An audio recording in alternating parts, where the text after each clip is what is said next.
dia, boa tarde, boa noite. Esse é o Seja Intencional, podcast que eu criei para tirar você e a mim e a nós da automaticidade e nós entrarmos na intencionalidade. Hoje, o que nós queremos é que você saia do automático nas distrações da sua vida, que você seja mais produtivo, e nós estamos inspirados pelo livro Indistraível do Nir Eyal. Acho que é assim que diz o nome dele. Alguém corrige? Acho que é isso mesmo.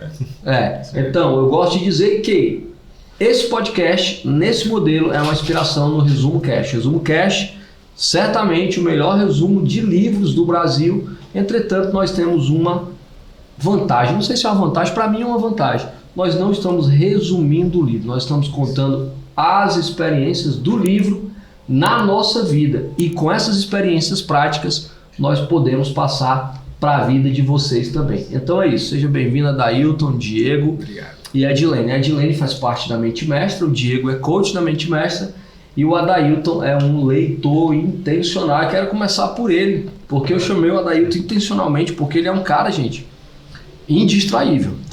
Ele é completamente focado. A gente fez algumas sessões de coach e ele chega a ser o nível de concentração, de organização dele é tão grande que chega a ser preocupante. A gente precisou sair um pouco desse ambiente, né, para poder ele focar em outras coisas e, enfim, pensar em outras coisas da vida. Cara, pra você... Boa noite. Boa noite. Bom dia, boa tarde. Boa noite, mano. Bom dia, boa tarde, boa noite. Entregamos o horário da gravação, mas dá pra perceber. Dá pra perceber. Cara, na tua opinião, qual a ideia central desse livro? Cara, ele trata muito de um modelo mental diferente, que é o indistraível, né? O modelo indistraível. E esse modelo, ele é treinável. Você consegue, a partir das práticas que ele dá no livro, colocar coisas no seu dia a dia para travar os gatilhos que vêm, gatilhos na mente, internamente, vem no seu coração, você quer fazer e aí você se distrai do que você está fazendo na hora. E também de gatilhos externos, notificação de celular, mensagem de uma pessoa que chega a qualquer momento ali. Então, o autor ele traz muitas práticas para você trabalhar esse modelo. Fica muito claro quando você vê aquela imagem da cruz, né, onde ele tem as 4 partes da atração e a distração e os gatilhos internos e externos. É aquele modelo mental que ele traz como ideia central. Adilene. Para mim, esse livro é um livro prático. Ele traz muitos ensinamentos para questões mesmo do dia a dia, principalmente para os gatilhos externos, como contra-atacar contra esses gatilhos externos. Então, para mim, é um livro que traz a autoconsciência, o autocontrole, para todas as pessoas que querem ter uma vida com intencionalidade. Diego. Onde eu acho assim, tenho certeza, esse livro é sobre gerenciar, que para eu gerenciar as distrações é responsabilidade minha. Tudo o que eu tenho de distrações, eu tenho a responsabilidade de não ser mais uma distração. Ele também fala que para eu saber o que é distração, eu tenho que planejar com antecedência. Eu só sei que uma coisa é distração se eu tiver um planejamento e saber que aquilo está me afastando do que eu quero, dos meus objetivos. Então a ideia central é isso, é eu ter a responsabilidade para gerenciar minhas distrações e saber o que é distrações a partir de um planejamento. Para mim, a ideia central é o título do livro, indistraível, né? A palavra indistraível não é um neologismo, é uma palavra que não existe no dicionário da língua portuguesa, mas ele foi muito feliz com esse título. Sim. E para não ficar no óbvio, né? A ideia central do livro é para não se distrair. Eu gosto de dizer que esse livro é para quem... Aliás, é para quem não, a gente ainda vai entrar nessa. A ideia central desse livro é que você pare de adiar a sua vida. Eu gosto dessa perspectiva. Eu já até puxei a segunda pergunta, que para quem é esse livro? Para mim, esse livro é para quem não é produtivo. E quem não é produtivo? Olha isso, é para quem trabalha e não tem resultado. Trabalha e não tem resultado. Claro que se uma pessoa trabalha e não tem resultado, diversas coisas estão acontecendo. E uma dessas coisas, com certeza, é a distração. Então, para mim, esse livro é para quem está sendo improdutivo na vida. Diga-se, permita-me a repetição, trabalha e não tem resultado. Fala uma coisa até interessante aí, que eu estudei já no mundo de gestão de projetos, que é uma pergunta muito simples. Como que um projeto atrasa um ano? Se alguém consegue... Um ano? Um projeto atrasa um ano. Um projeto tinha uma data e ele atrasou um ano. Como que acontece? Meu amigo, para mim, aí era um projeto que sem propósito. Ele atrasa um dia de cada vez. É bizarro quando você absorve essa ideia e a distração ela tá justamente naquele dia. A distração não é o de amanhã, a distração ela acontece hoje. Vai acontecendo aos Só tem distração agora, não existe distração amanhã. Verdade. E é uma ideia que ele passa nas entrelinhas do livro, isso daí. Já que tu tá com a palavra, então para quem é esse livro? Esse livro é para quem não leu ele ainda. Tenho certeza que qualquer pessoa... O cara saiu do lugar comum, né? Qualquer pessoa que não leu esse livro e ler vai se beneficiar. Muitas coisas, quando eu comecei a ler, eu já praticava, já fazia. O Ronde até no começo citou que eu já tenho um foco muito forte. E realmente eu via muitas coisas. Minha área de trabalho já era limpa, as coisas que ele dá lá de dicas, eu já fazia muitas coisas. O que eu senti no livro foi que ele reafirmou e me levou para um novo nível de consciência. Eu até entrei em alguns dilemas, a gente lê esse livro em março, não sei se a gente pode estar tempo aqui, mas já citando. Não me lembro. A gente leu em março. E logo em seguida, um mês depois, eu entrei em alguns questionamentos quase que existenciais sobre essas questões de, poxa, que tanto foco é esse que realmente eu penso que tenho, né? E como que eu domino ele ou será que ele me domina? Então são questionamentos que eu tenho certeza que veio do livro, porque foi logo um mês antes, não é coincidência. E parando para pensar agora, pode até ser que o hiperfoco, porque eu não sei se a palavra adequada é essa, porque hiperfoco é até do desenvolvimento pessoal visto como uma coisa boa. Sim. Mas trazendo para a sua vida, o hiperfoco pode ser uma distração de outras coisas que também merecem atenção. Talvez uma fuga daquilo que também é importante, né? Exato. Isso. Daí eu não sei se foi bem assim que você fez essas reflexões, mas enfim. Eu acho que esse livro, tenho certeza, esse livro é para quem quer tracionar rumo aos seus objetivos. Ele faz essa distinção, né, entre tração e distração. Então ele é para quem quer tracionar, quem quer saber um caminho para alcançar seus objetivos e assim, eu não digo eliminar as distrações, eu acho que eliminar as distrações é muito difícil, né? Você tem que minimizar, tem que reduzir elas. E ele também é para quem quer minimizar suas distrações e ver aquilo que realmente é importante para a sua vida, para o que quer. Para mim, esse livro, eu concordo com a Dailton, que também é para todas as pessoas. Tanto para as pessoas que estão nessa busca do foco, quanto para as pessoas que já têm esse hiperfoco. Porque, para mim, esse livro, ele vem trabalhando muito essas questões dos gatilhos internos. Então, os gatilhos internos, eles estão tanto nessas pessoas que estão fugindo da realidade, como no início do livro, ele relata um episódio que ele teve com a filha, né? Que foi quando ele se tocou do que estava acontecendo. Ele disse que só queria lembrar de uma resposta que a filha deu e ele não conseguia lembrar porque ele não estava presente ali de fato, né? Então, assim, esse livro é para todas as pessoas que estão buscando se desenvolver como pessoa e evoluir, porque você tem que estar no controle da sua vida. E o grande desafio nosso aqui é trazer respostas diferentes para as mesmas perguntas praticamente. Por exemplo, para você, o que é ser indistraível? Onde essa pergunta, quando eu estava estudando, relendo, eu me lembrei de uma ferramenta do coach. O livro também fala sobre isso, sobre valores. E eu prego muito os meus valores. Constantemente eu estou olhando para saber quais são os meus valores e constantemente refaço essa ferramenta para saber se meus valores são aqueles também. E sem distrair é isso, é você saber o que é importante, saber quais são seus valores e trabalhar, fazer seu dia baseado nisso. Para mim, sem distrair é esse, ter o dia baseado nos meus valores, naquilo que é importante. E valores é isso, é aquilo que é importante para mim. Tem coisas que são importantes para mim, tem coisas que são importantes para a Dailton, para a Edilene e para o Ronde.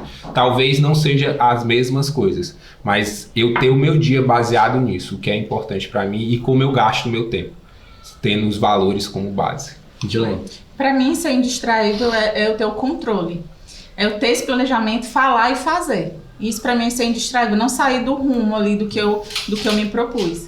Então, para mim, ser indistraível é falar e fazer e estar de acordo com o meu propósito de vida. Não fugir ali do propósito, não deixar que gatilhos externos, como o digital, ou outros gatilhos externos, como pessoas também, ou comida.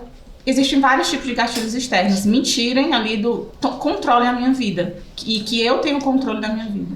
Eu estou muito junto com o Diego. Indistraibilidade é focar no que é importante e realmente dar a devida importância àquilo. Quando você falou, né, minha primeira resposta, como é que um projeto adia 1 ano? Quando eu adio uma coisa 3 dias na minha agenda, é porque ou aquilo não é importante ou é porque eu não estou dando a devida importância. Aí depois vira urgência, etc, etc, mas eu trago isso com mais critério. O livro, ele ou melhor dizendo, ser indistraível é focar no que é importante e buscar essa importância valendo. Já que tu concordou com o Diego, eu concordo com a Edilene. Mas a gente não tá brigando, isso, não vamos abrir disputa agora, não. Pareceu uma competição. Não é que a gente está disputando aqui agora, né? Mas a visão que ela tem, eu complemento até com uma parte que ele traz no livro, que é a maldição de Tântalo. Onde Tântalo até tinha a vontade, o ímpeto de querer pegar a fruta, mas pela maldição que Zeus tinha colocado nele, ele não conseguia alcançar. Ele queria, o que ele desejava, ele mesmo enxergando e só olhando para aquilo, ele não conseguia. Ou seja, mesmo que você saiba o que você quer, se você deixar que o externo te afete, ou seja, no caso dele era a maldição, ele acabava não conseguindo chegar onde ele queria. Nem enxergar que ele nem precisava daquela fruta. Exato. Né? Ele não precisava daquilo. Ele não conseguia enxergar. Eu vou dizer, vocês são bons, viu? Porque eu hoje, né, praticando a leitura intencional, eu não lembro de detalhes do livro, acredito. Eu lembro das práticas, né? Eu lembro das coisas que eu marquei e das práticas que fizeram diferença na minha vida. Por exemplo, eu não lembro dessa maldição de Tântalo. Eu acredito que vale a pena compartilhar para o ouvinte saber o que ele está... Eu vou dizer como que eu faço, né? Na verdade, eu tenho até uma colinha aqui que prova, né? Como é que eu fiz. Eu tenho como se fosse um mapa mental. E um dos pontos que circunda o indistraível é justamente a maldição de Tântalo, que ela está aqui, ó, no cantinho. Tem aqui o indistraível no meio, que é o livro, ponto central, e os mapas mentais com as ideias que o livro circunda. Sempre quando a gente está lendo, eu faço muitas anotações, onde eu puder. No celular, no computador, se eu estiver na frente do computador, eu anoto. E no final eu vou linkando essas coisas com os aprendizados que eu já tive na vida de outros livros ou até mesmo com o próprio livro, que normalmente você consegue mais. E revisando hoje essas notas que eu tive, da época que eu revisei os aprendizados e o que eu fiz também, eu consegui extrair justamente essa mensagem, as duas que me saltaram os olhos, a maldição de Tântalo e a Odisseia de Homero, que ele fala, onde Ulisses tentava alcançar, ele precisava passar pelo mar das sereias, e para chegar lá, as sereias iriam cantar, iriam distrair ele, iriam distrair a tripulação. Aí o que foi que ele fez? Se planejou antes, como tu falou, ó, vamos todo mundo colocar tampões no ouvido, ninguém vai escutar as sereias. Mas eu vou passar sem tampões, só que vocês vão me amarrar, porque eu quero passar pela experiência de escutar as distrações, mas mesmo que eu peça para me desamarrar, vocês não vão me desamarrar. E isso ele fez e conseguiu passar. Meu Deus do céu, está nesse livro. Está no livro. Só que eu não lembrava. Aí então o que acontece? Eu não lembrava disso até hoje à tarde. Mas como eu vim intencionalmente para esse podcast, eu parei e vou revisar o que eu anotei. Não precisei reler o livro todo. Sim. É ler só uma vez. Faz só uma vez. Leu só uma vez. É muito bom. Eu acho que minha mãe praticava muito isso na questão de fichamento de livro. Ela fazia fichamento de livro na época dela. Eu tô fazendo um fichamento do livro. Vou ler só uma vez. Eu lia ali, eu lia. Sei que não é o escopo aqui do nosso bate-papo, mas quando eu comecei a ler, eu lia desse jeito. Primeiro eu lia o livro uma vez, direto. Lia sem pensar, só lendo. Aí a segunda vez eu lia fazendo as marcações, as anotações. E a terceira vez eu lia fichando o livro, literalmente, fazia o fichamento à parte, tanto do que eu marquei quanto das minhas anotações. Porque eu lia muito livro para ensinar as pessoas.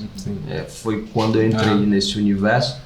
E hoje eu não faço mais isso. Eu leio o livro uma vez, eu realmente só marco. Eu também escrevo, hoje eu leio no Kindle, eu escrevo as minhas observações. E se for preciso, por exemplo, num momento como esse, eu visito as minhas observações de uma forma mais fácil. Mas de verdade, eu guardo bastante uma ou duas práticas intencionais que me marcaram em cada leitura. Por isso que eu tô impressionado aí com a lembrança de vocês. Você fala, eles concordam. Que legal. Eu digo, Ele falando, só relembrando aqui, é verdade. isso tá nesse livro mesmo. Eu tô pensando em ler de novo. Como a gente está falando de práticas intencionais, inspirando as pessoas a lerem o livro e também a praticar intencionalmente, eu quero saber o que mudou na forma de cada um, inclusive na minha, na forma de pensar, na forma de agir, depois da leitura do livro Indistraível e também baseado nessa mudança de atitude, de pensamento, que cada um possa relatar uma prática mesmo que foi feita para que isso pudesse acontecer. O que mudou a minha forma de pensar era a segunda vez que eu estava lendo esse livro, mas nessa vez Só um minutinho, não tem nada a ver o que eu disse, tu percebeu? Questão da prática com... Para que isso pudesse acontecer, não sei. Eu vou perguntar de novo. Vai lá. O que mudou em cada um de nós na forma de pensar ou de agir a partir dessa leitura, e já que nós mudamos a atitude e o pensamento, eu quero que cada um relate uma prática para que as pessoas possam se inspirar e quem sabe praticar isso também, depois de ter lido esse livro. Foi isso que eu quis dizer. Entendi. Mas a resposta vai ser a mesma. Tá certo. Eu esperava outra coisa, né? Mas é a segunda vez que eu tô lendo esse livro. Mas dessa vez o que mudou foi saber que as minhas ações refletem nas outras pessoas. Se eu não quero que uma pessoa pegue no celular quando eu estou conversando com ela, eu tenho que ser o primeiro a não pegar. E o fato de eu não pegar reflete na pessoa também a não pegar. Então, assim, a virada de chave nessa leitura, nessa segunda leitura, foi isso. Que eu sou um espelho da pessoa. E se eu não quero que a pessoa faça algo comigo, eu não posso fazer com ela. Então, eu tinha esse costume de, às vezes, estar conversando com a pessoa e estar mexendo no celular. E não dar total atenção que a pessoa merecia. E a partir desse livro eu já fiquei mais atento. Acontece de vezes ou outras eu pegar no celular, acontece porque ainda é um instintivo. Mas eu já estou mais atento. Quando eu vejo que eu estou pegando, não, peraí. Aí eu já tiro e já dou total atenção para a pessoa. Na minha concepção, ou melhor dizendo, no meu caso, de fato, o que mudou bastante foi o relacionamento com o celular. Mas veja, eu já tenho isso ao longo dos anos, até porque também já estou lendo esse livro pela segunda vez e eu já li outros livros que tem podcasts gravados aqui, como por exemplo Essencialismo, enfim. Então eu já tenho muitas coisas que ele diz. Por exemplo, meu celular não tem notificação nenhuma. Ele está aqui sobre a mesa, eu posso falar aqui tranquilamente, eu não vou ver quem está falando comigo, absolutamente nada, porque ele não tem notificação. Então quando eu terminar aqui eu vou olhar e eu vou ver quem falou, quem marcou, quem fez isso, quem fez aquilo. Então eu já trago algumas coisas de indistraibilidade a partir de outras leituras. Mas o que mais me marcou na forma de pensar e de agir, e que é uma atitude prática mesmo, é o relacionamento com o celular quando eu estou dirigindo. Eu coloquei na minha cabeça, isso obviamente foi sazonal, eu comecei a praticar isso, depois, não sei por que cargas d'água eu deixei, mas depois eu voltei valendo mesmo. Porque eu preciso focar nas coisas. E o interessante, vale outra experiência, que não é do livro, mas é diretamente relacionada ao uso do celular enquanto dirige. Eu, certa feita, fui tomar um café aqui numa rotisserie aqui em Fortaleza, e eu saí conversando no celular. Tomei o café e saí conversando no celular. Entrei no carro, conversando no celular. Eu liguei o carro, aí quando eu fui sair, eu virei para a direita, eu saí arrastando a lateral do carro num outro carro. Ah, foi aquele dia que tu me mandou, né? Foi, aquele dia lá. Eu disse, onde é que eu tô com a cabeça? Aí, o feitiço virou contra o feiticeiro. Eu não sei se essa é a palavra mais adequada, porque eu não sou feiticeiro, mas o que eu quero dizer, eu falo de mudanças, o nome do meu projeto, da minha empresa é Academia de Mudanças. Não fazer as coisas no automático. E eu entrei no automático, colidi no automático, fiquei triste no automático e resolvi o problema na intencionalidade. Eu sempre digo assim, cara, não espere você ter o problema para resolver o problema. A gente precisa parar de remediar e começar a resolver as coisas. baseado nisso, cara, eu não pego no celular enquanto eu estou dirigindo. Tem até um acordo aqui em casa. Ó, eu sempre que eu vou sair de um canto para outro, eu mando a mensagem para Denise, ó, eu tô me deslocando. Por quê? Porque se ela precisar falar comigo, ela vai ter que me ligar. Não, se ela precisar comprar uma verdura, ela me liga, porque eu não vou pegar no celular. E se ela me ligar, eu atendo no Viva Voz e fica mais fácil. Então assim, ó, subindo e descendo, meu melhor aprendizado, a melhor prática é que eu governo o uso do celular e não o celular me governa. Com certeza. Eu penso que o que mudou na minha cabeça quando eu li o livro foi sobre a procrastinação. Acho que ele até falou algo muito parecido, mas na minha cabeça a procrastinação era adiar as coisas. Somente isso. Eu ia adiando, não ia fazendo, ia deixando para depois, apesar de ter uma lista, estar organizado. Só que no livro ele deixa muito clara a ideia de que a procrastinação é você não fazer o que você assumiu que iria fazer. Então, eu disse que iria fazer, mas não fiz. Isso se torna procrastinação na visão do autor. Então, o que é que eu passei a fazer? Legal, né? A procrastinação é assumir... Repete. A procrastinação é você dizer que vai fazer uma coisa e não fazer aquilo que você disse. Então, o que é que você... Ele fala isso naquela mudança de perspectiva, onde você consegue controlar os inputs, mas os outputs você não consegue. Por exemplo, eu consigo controlar se eu digo sim para algo que eu vou fazer para ti, mas eu não consigo controlar o output, que é o dia de ir lá fazer essa atividade. Às vezes a gente está conversando aqui, a gente estava até conversando sobre uma ideia recente, e já pensou se eu digo para ti assim, olha, vou fazer esse aplicativo aí. Já pensou se eu falo isso? Eu vou falar da boca para fora. Entendeu? Eu não estou sendo intencional. Então isso que eu não estou controlando o que eu digo, mas se eu paro e penso como o autor fala, eu digo assim, olha, eu poderia fazer tal dia, mas eu não vou falar agora. Vou pensar, vou planejar, e quando eu planejar, eu vou lá e faço. Legal isso. Eu nunca tinha pensado por essa perspectiva e nem tinha percebido isso no livro, mas a procrastinação que é um assunto muito debatido, né? Todo mundo entra nesse assunto, todo mundo sofre desse mal hoje em dia. A procrastinação é dizer que vai fazer e não faz. Não é simplesmente deixar para depois. Porque, por exemplo, ó, se eu disser, eu vou assistir um filme hoje à noite, não vou estar aqui no podcast, vou assistir um filme, e eu fui lá e assisti o filme, eu não estou procrastinando. Porque eu disse que iria fazer aquilo. Então, quando você pensa nessa perspectiva, você passa a pensar, o que é que eu vou dizer que eu vou fazer? Então eu já estou controlando o input que vai para minha mente. E eu não sei se acontece com vocês, pelo menos comigo acontece. Quando eu digo que vou fazer uma coisa e não faço, eu fico mal, dói. E eu acho que a procrastinação está muito ligada a isso. Eu falar que vou fazer uma coisa, não fazer e me sentir mal porque eu não fiz aquilo. Não é questão de preguiça, né? Acho que o preguiçoso, ele fica confortável. Não vou fazer isso mesmo, não. Mas o procrastinador não, ele se sente mal. Porque eu disse que ia fazer, não fiz e eu fiquei mal por isso. Muito bom. E a probabilidade de continuar não fazendo é grande também. É grande. Né? Tem aquela, né? Quando a gente sai da dieta, sai da dieta da academia, tem que voltar o mais cedo possível. Porque quanto mais dias eu fico sem fazer, um novo hábito está sendo criado. Novo caminho está sendo criado ali. Mas a gente está falando aqui sobre as práticas, né? O que foi feito? Eu falei, ele falou. Aí, em relação a esse assunto que o Adelto está falando, o livro fala de uma prática que é fazer os pactos, né? Tem os pactos de esforço, tem os pactos de preço. Aí uma prática minha que me trouxe muito resultado foi um pacto de preço que eu fiz com o Rodinelli. Por quê? Porque devido aos gatilhos internos, que também foi uma das minhas melhores práticas, foi identificar quais eram esses gatilhos internos, que a partir daí eu pude direcionar.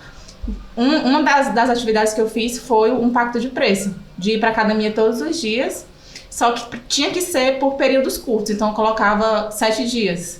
Então, se eu faltasse a academia em um dia, eu tinha que pagar um valor X para a academia de mudanças, para alguém ir para a academia de mudanças.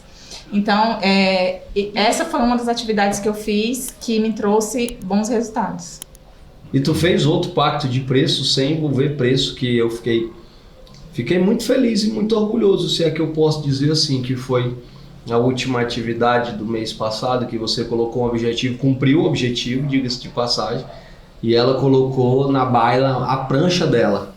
A Edilene é surfista e ela tem uma prancha que eu estava muito interessado na prancha.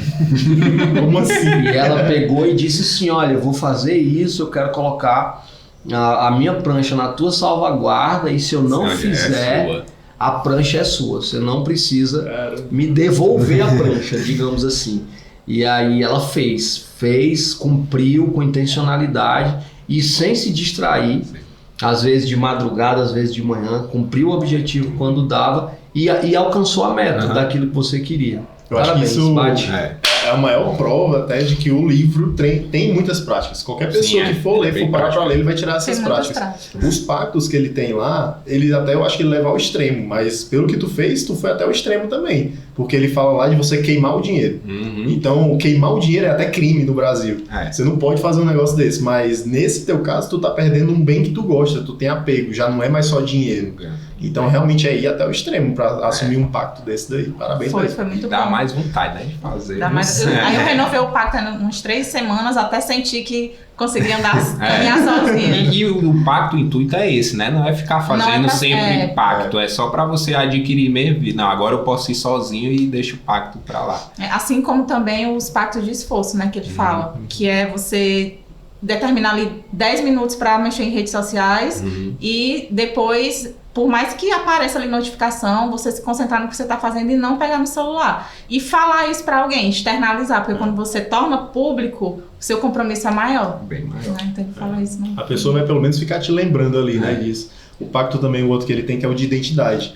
Esse eu acho que ele traz mais resultados a longo prazo, vamos dizer assim. Ele é mais difícil de implementar porque você precisa mudar o comportamento e aí você mudando o comportamento, você muda a crença. E aí depois que mudou a crença, você muda as ações e aí por aí vai. Ele traz esse ciclo. Ele é muito forte, esse do comportamento. Acho que qualquer pessoa que passe a fazer isso, seja para uma dieta, seja para emagrecer, qualquer atividade que você precisa exercer com constância, é o melhor, porque quer queira ou não, o início precisa ser mais radical, realmente. Ou com do esforço ou com do dinheiro, né? com a queima financeira. Mas o da identidade ele é muito difícil de ser implementado, mas vale a pena. Eu acho que é o que mais vale a pena, na minha visão. Qual foi a tua prática, tu falou? Também foi um pacto, até foi com a Daiane que eu fiz esse pacto. Faltava 2 semanas para correr 15 km, era a primeira corrida que eu ia correr 15 km, e eu não estava motivado nos treinos.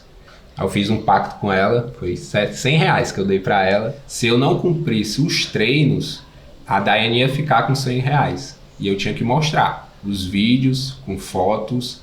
Teve um dia que era um dos treinos de corrida e estava chovendo muito.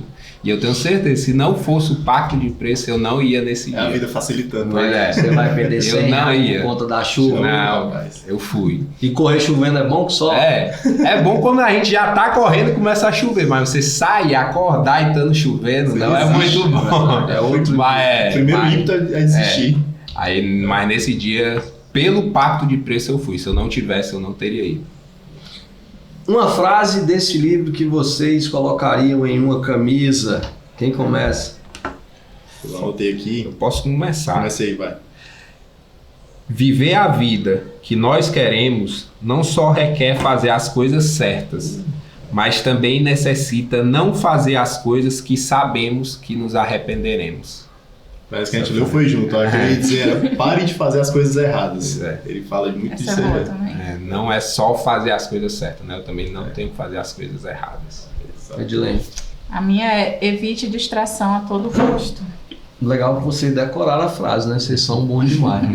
A minha frase, na verdade o livro é feito de muitas frases. O livro é feito de muitas frases. E eu sou um cara que gosta de frases. Eu sou um cara que eu pego frases, mas a que eu escolhi, ela tem tudo a ver comigo. E vai entender quem me faz uma pergunta pelo WhatsApp, pelo Instagram ou pelo Telegram e eu demoro para responder. Olha que legal. Quando você pede para a pessoa esperar, dá a ela a chance de encontrar uma solução por si só, como costuma acontecer. Ou dá um tempo para o problema simplesmente desaparecer debaixo de alguma outra prioridade. Né? Ficou uma frase de um outdoor, não ficou bem numa camisa, né? Mas é a mais pura verdade. Eu não sei nem se eu deveria falar isso aqui, mas eu pratico demais isso daí no meu trabalho. A galera trata muita coisa técnica comigo e de repente a pessoa me faz uma pergunta, eu deixo lá, ele fritando um pouquinho, deixo ele lá de molho e não respondo. Pouco tempo depois a pessoa vai e responde assim, Tomara ó, que eles ei, não assistam. a pessoa vai dizer assim, ó, compartilhar ei, esse eu podcast. consegui, vou compartilhar, cara, mas eu quero que eles saibam que eu faço isso intencionalmente porque eu acredito na capacidade deles de resolver o problema. Muito bom, é verdade. Eu também acredito nisso. Às vezes alguém me pergunta alguma coisa, eu olho e eu fico esperando. Às vezes eu respondo no dia seguinte o que foi, aí a pessoa, não, já resolvi. Eu disse, então tá bom. Tá beleza. Tá dando certo sua vida. Além das frases, tem uma pergunta que eu acho que fica no livro, que é: quem está planejando o seu dia? Isso é pesado. Isso é verdade. Isso é pesado. Essa frase que tá lá, quem está planejando o seu dia, você puxa várias reflexões sobre: eu tô realmente dominando o meu dia? Eu tô fazendo o que eu realmente deveria fazer? Será que você tem a sua agenda ou você é a agenda De outra pessoa, ele fala isso lá também. Muito pesado, muito pesado. Isso traz lá no coração a dor que você sente. Olha, gente, esse podcast aqui também serve para alguma coisa. Se você participa de algum clube de leitura, se dedique como eles se dedicam, gente. Porque aqui eles leram o livro mesmo. Eu já prestei consultoria para a empresa e nós juntos decidimos ler algum livro. Aí discutíamos alguns capítulos desse livro semanalmente. Era visível quando as pessoas liam o capítulo vindo para o trabalho. Lia dirigindo, você está aqui dirigindo, aí vai lendo, aí para e vai lendo. Plenamente, mas a gente sabe, né? Quem aqui leu naquela última hora só pegou uma frase, vou botar aqui. Né? Acontecia muito isso, a pessoa lia uma frase aí dizia assim, olha, o que mais me chamou a atenção nesse capítulo foi essa frase. Se o cara perguntar outra coisa, pronto, ele tá perdido. Não, só decorei isso aqui, eu só aprendi isso aqui. Eu anotei algumas curiosidades externas do livro, mas isso que tu falou, a Amazon, ela faz um modelo de reunião que é o seguinte: imagina que a gente vai fazer uma reunião aqui agora e eu sou quem estou comandando a reunião. Eu tenho que chegar com um memorando que eles chamam de 6 páginas. Então eu trago esse memorando, entrego para cada um uma cópia e a reunião começa com 30 minutos para a leitura do memorando. Então a gente tem 30 minutos para ler. Depois dos 30 minutos com o memorando lido, a gente começa a reunião já discutindo os temas do memorando. Olha que legal, dá para fazer isso com o livro também. Não é nosso caso, porque no nosso caso a gente pratica intencionalmente todos os dias. Mas já pensou se a pessoa aplica isso na empresa dela? Quantas reuniões não seriam mais produtivas? Verdade. Isso é totalmente aplicável para empresas. Mais produtivos, mais rápidos, inclusive. A pessoa ia até se questionar, cara, eu vou ter que fazer um memorando de 6 páginas para fazer uma reunião. Tem que me dedicar, eu vou marcar mesmo essa reunião? Não. Eu acho que eu vou resolver com fulano aqui, mas sou eu e ele. Agora chegou a hora de ajudar o ouvinte. O YouTube espectador e o podcaster que está ouvindo aí nas plataformas de podcast. Propõe um desafio para quem está nos ouvindo. O desafio agora é a hora de dizer assim, olha, para você ser indistraível, eu sugiro que você faça isso. Começa, Diego. Faça um pacto de preço. Algo que você está adiando, algo que você está procrastinando, faça um pacto de preço com alguém que confie. Pode ser um valor entre 50 e 100 reais e dê esse valor para a pessoa, diga como vai prestar contas com ela e só ela vai devolver se você cumprir o seu objetivo. Faça um pacto de preço. É válido salientar que tem que ser algo que lhe custe. Isso. Tem que ser algo que lhe custe. A Edilene colocou uma prancha, colocou um valor de doação, você também colocou um dinheiro que fazia diferença, pode não fazer diferença para alguns, mas para você fazia. Faça algo que lhe custe. E outra coisa, sem ser vítima, sem ser mimizento. Aquilo que você falou, quando você fizer o pacto de preço que definir a pessoa, que a pessoa for da sua confiança, então saiba que se você pisar na bola, você pisou na bola. Ontem uma menina chegou para mim e disse assim, Rondinelli, eu quero entrar na mente mestra de 2024. E ela foi uma das pessoas que eu desqualifiquei em 2023. Aí eu olhei para ela e disse, você vai passar pelo processo novamente. E ela disse, ok, você pode me dizer onde foi que eu errei para eu não errar de novo? Eu peguei e disse, vou te falar. No nosso bate-papo, você pareceu uma pessoa justiceira, uma pessoa vítima. É aquela pessoa que vai se comprometer, porque a mente mestra é um pacto de preço. Você vai, e é um pacto de preço elevado, não é e é de longa duração. E eu falei para essa pessoa, eu disse assim, olha, eu não te qualifiquei para mente mestra, porque você, na nossa conversa, me pareceu alguém que se errasse, você ia colocar a culpa em mim do seu erro. Então, pega a prática do pacto de preço, faz, mas faça alguma coisa que lhe custe, sabendo que se você pisar na bola, você perdeu. Responsabilidade é sua. E é isso mesmo. Edilene, o que é que você sugere aí para o nosso ouvinte? Eu sugiro que, para você ser indistraível, você tenha coragem de sair daqueles grupos de WhatsApp que você tá lá e ninguém nem percebe que você existe, que você não comenta, que você não participa. Então, para que ficar se distraindo com grupos que não te edificam em nada? Então, saia de pelo menos 3 grupos que tomam teu tempo e sugam tua energia. E também delimite tempo para checagem de e-mails, para checagem de redes sociais. Delimite um tempo e cumpra esse prazo que você dá para você mesmo, que você vai se tornar uma pessoa muito mais produtiva, vai procrastinar menos e não vai se distrair com facilidades. Se garantiu ela. Mas Se eu fosse você, eu fazia. Eu nem agora, pensei né? nisso, viu? Arretada mesmo a mulher, viu? Se tem que uma coisa chata é ficar clicando naqueles grupos que você participa e nem só clica, nem lê, só Foi passa. liberdade isso aí pra mim. É melhor sair, clica logo pra sair e vai embora. Saí de mais 2 agora do surf, que eu não tava participando, eu saí do grupo. Mas ó, se parar pra pensar, você tem razão. É um atraso de vida isso. Demais. Sem contar que é um desrespeito. E pega a memória do celular ainda, né? Ficar em grupo, fica mandando coisas. Pois é. Eu sou adepto da política, do... Você tá no WhatsApp, você não fala, você não lê, você não participa. Você tá desrespeitando as pessoas. É como se tivéssemos nós aqui, eu falando com vocês e vocês sem me dar atenção. É um desrespeito com as pessoas. É contraproducente e é desrespeitoso com as pessoas. Por uma falsa consideração. É uma falsa consideração, era isso que eu queria dizer. Eu te considero, mas eu não te dou atenção. É muito melhor dizer assim, gente, olha, eu vou sair. Se você precisar de mim, fala comigo no particular. Porque no final das contas, quem vai falar conosco no particular é quem sabe que a gente vai dar atenção e quem sabe que aquele momento é mais pontual. Gostei também, gostei da prática. Tanto gostei que eu comentei a prática dele, vocês viram? Legal isso. Eu vou ver se eu comento a tua também. Faça também, né? Faça também, né? Se não estiver fazendo já, é bom assim, para internalizar, porque... Ah, essas práticas? Essas práticas, já faz. Essas práticas aí, totalmente. Então pronto. Totalmente. Tá certíssimo. Pacto de preço, eu diria que eu não faço mais, porque eu cheguei ao nível de não mentir para mim mesmo. Boa. Certo? Eu acredito isso. Como eu te falei, eu procrastino? Procrastino. Mas eu procrastino 3 dias. Entendeu? Se eu botar na minha agenda, eu procrastino 3 dias. Ou eu resolvo 3 dias, ou então não resolvo mais. Boa. Então eu estou praticando. E isso aqui, sem dúvida. Cara, Importante. é um negócio assim, para você ter ideia, para eu entrar no grupo, meu celular é bloqueado, você tem que me convidar. E antes de eu entrar no grupo, eu vou falar com você, para que eu vou entrar nesse grupo?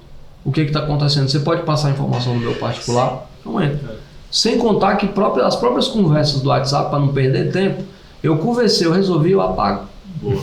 Então isso aí, o cara me colocou aqui na parede, você viu? Foi mesmo. Diante dos meus seguidores. Eu achei que ele tava só comentando por comentar, mas ele Mas saiu bem, saiu bem aí, né? Prova de fogo. Ainda bem, não. Chama ali minha esposa ali pra ver se eu faço.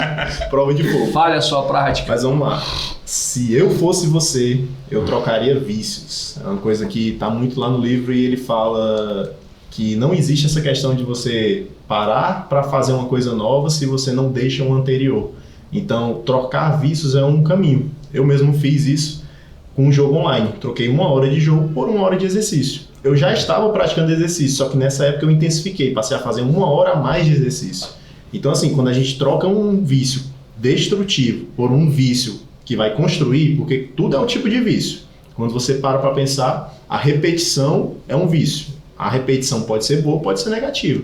Então, os ciclos que você consegue ter fazendo, por exemplo, coisas negativas, como estar na rede social, se você parar para ver por tanto tempo que você passa na rede social, se reduzir só pela metade, já libera tanto tempo para fazer as coisas, organizar a casa e poder treinar, planejar a sua alimentação e começar uma dieta. Tem muita coisa que dá para fazer. E é muita verdade, viu? O que a gente mais viu de prática desse livro, que eu mais vi, não sei vocês, Foi pessoas produzindo mais por conta da falta de perda de tempo em redes sociais. Libera muito tempo. Depois que você lê esse livro, libera tempo, viu? Demais. Acho que o maior resultado do livro é liberar tempo. As pessoas dizem que não tem tempo de ler, que não gostam de ler, mas passam uma hora e meia vendo a vida dos outros, né? Não vai acrescentar em nada. Que não acrescenta em nada. Foi uma coisa que eu parei, assim, desde essa leitura, eu parei de ficar rolando feed, stories. Não vejo, não. Eu acho que teve uma prática tua também que tu não olhava mais quem visualizava teus stories. Nem visualizar mais quem vê meus stories. Por quê? Porque eu descobri quais eram os meus gatilhos internos, né? Que é uma coisa que eu ia falar também que é muito importante para vocês identificarem. Parar para refletir mesmo e anotar. Anotar qual o sentimento por trás daquela ação. Por que eu tô indo aqui no Instagram ver a vida dos outros? Pra quê? Por quê? Identificar, né? Identificar a causa. Quando você para pra pensar sobre isso, parece loucura o que você tá fazendo. Eu quero ver quem tá aqui, quem viu minha foto que eu postei agora. Cara, isso é loucura você parar pra pensar. E é o quê? Tudo fruto deles, porque ele até fala que ele escreveu outro livro, que é o Hook, né? Que é o Gancho.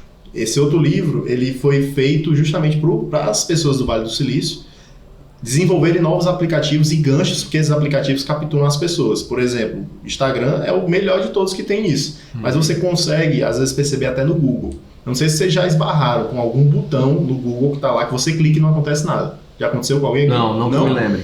Aconteceu recente comigo, eu fiquei indignado. O Google, antes de lançar uma funcionalidade, ele coloca um botão lá e ele coloca um contador por trás. Ele quer saber se você vai clicar mais no botão azul ou mais no botão vermelho.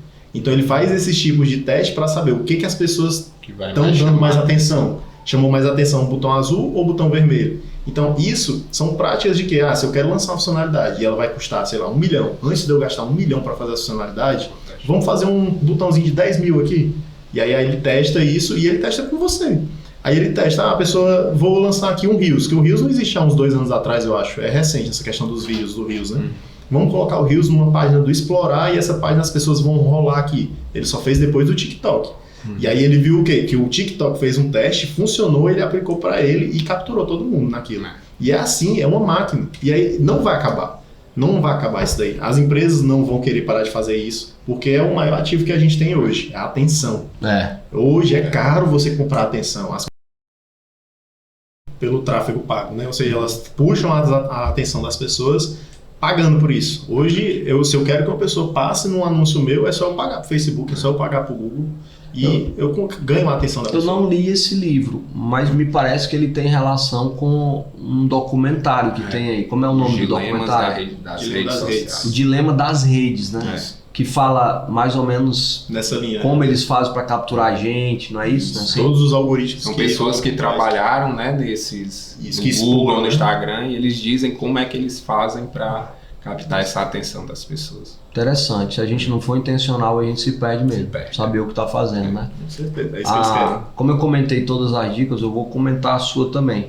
Trocar de vícios, né? Deixar claro que, por exemplo, você falou o vício do jogo pelo vício... Por mais 1 hora de treino. Por mais 1 hora de treino. Só trazer a conotação, ou é a denotação, agora eu esqueci do português, o que é conotação e denotação. Coloca aí o significado aí, Felipe, para as pessoas saberem se é conotação ou denotação. Eu acho que conotar, denotar, enfim, não vem ao caso.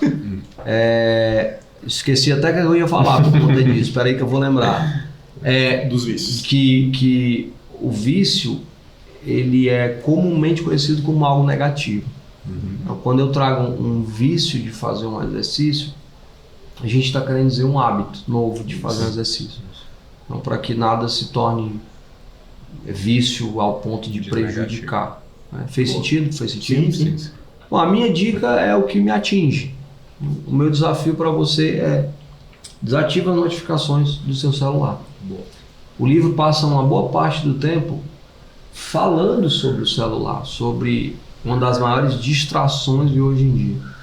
Eu tenho até escutado, não sei por que eu tenho escutado muito falar, tirou o cartão de crédito, tirou a sua ida ao banco, tirou o que mais do celular? Tirou tanta coisa, mas também deu muita coisa boa. Então, é uma coisa que eu faço e que eu recomendo. Desabilita as notificações. E, se for o caso, Deixa o celular longe. Deixa o celular longe. Nos primeiros dias, para eu ficar sem usar o celular enquanto dirigir, eu deixava o celular no porta-mala. Porque tem a conexão do carro, então realmente eu não preciso do celular. Tudo que precisa eu olho. E aí depois vira mais fácil e eu começo de novo então a assumir o controle do governo da minha vida. Experimente desabilitar as notificações e prove do que é uma vida, eu diria até, não é nem mais focada, é menos ansiosa e menos estressante. Tem coisa que é só para perturbar o teu juízo. Então, essa é a minha dica. Aí você teve 4 dicas de como se tornar indistraível. Se você não fizer, aí não sei nem o que é que eu falo de você. Foi bom a gente bater esse papo? Foi ótimo, muito bom. Gostei demais, viu? Gostei demais. Parabéns, vocês realmente estão preparados. O livro fez diferença. Faz alguns meses que a gente leu o livro.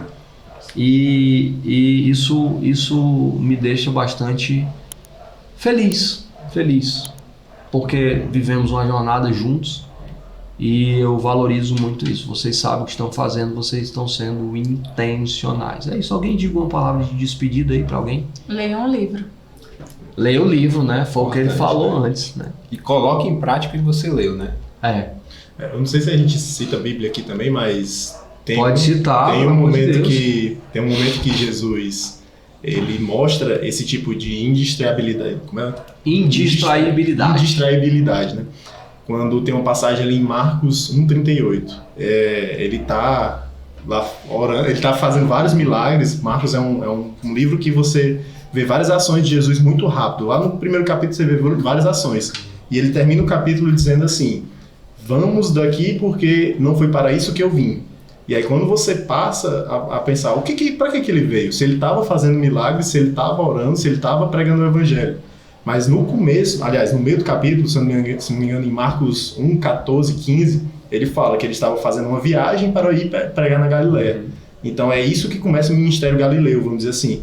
E nessa passagem ele mostra, eu estou sendo indistraível ao ponto de que não é para isso que eu vim. Apesar de ser bom o que eu estou fazendo, eu vim fazer outra coisa. Legal. Muito bom mesmo. Enquanto ele falava, eu tentava lembrar de outra história bíblica também para parecer cristão, né? No podcast, tá? Aí eu lembrei de Jesus, quando ele disse: quem comigo não ajunta espalha, porque tem gente que distrai também a vida do ser humano, né? Não vale a pena estar perto não, né? Então fica a reflexão bíblica também, que é para dizer que eu também leio a Bíblia. E quem crê diz amém. Mas eu lembrava de Neemias, falando sério, enquanto você falava, eu lembrava de Neemias. Neemias, ele é constituído por Deus para reconstruir as muralhas que haviam sido destruídas de Jerusalém. E algumas pessoas tentam distraí-lo. E ele diz assim: eis que estou fazendo uma grande obra. É como se ele estivesse dizendo assim: eu só saio daqui quando eu terminar. Então, vale a pena. O indistraível, ele começa e ele só para quando termina. Vale mais uma terminativa do que 5 iniciativas. Meu Deus, foi para terminar, né? Foi para terminar. Pronto. Mas vale uma terminativa. E aí, salva de palmas para nós, para vocês. Obrigado, Daiane, obrigado, Iago, obrigado, Felipe. Obrigado a você por estar aqui mais uma vez conosco. É isso. Pare de se distrair e comece a focar naquilo que você quer, dê importância. Você vai ver que é uma maneira simples. Gente, não precisa inventar pólvora. Não precisa. Se você parar de se distrair com o que nós conversamos aqui e com os desafios que nós propusemos para vocês, bonita essa conjugação, né? Vocês gostaram? Você vê, eu não lembrei o que é conotação e denotação, mas conjugar conjugação tá em dia. Conjugar o verbo propor, eu soube. É isso. Se alguma coisa que você ouviu aqui faz sentido para você, lembra de uma coisa: curte, compartilha e aí coloque em prática. Seja intencional. Valeu. Tchau, tchau.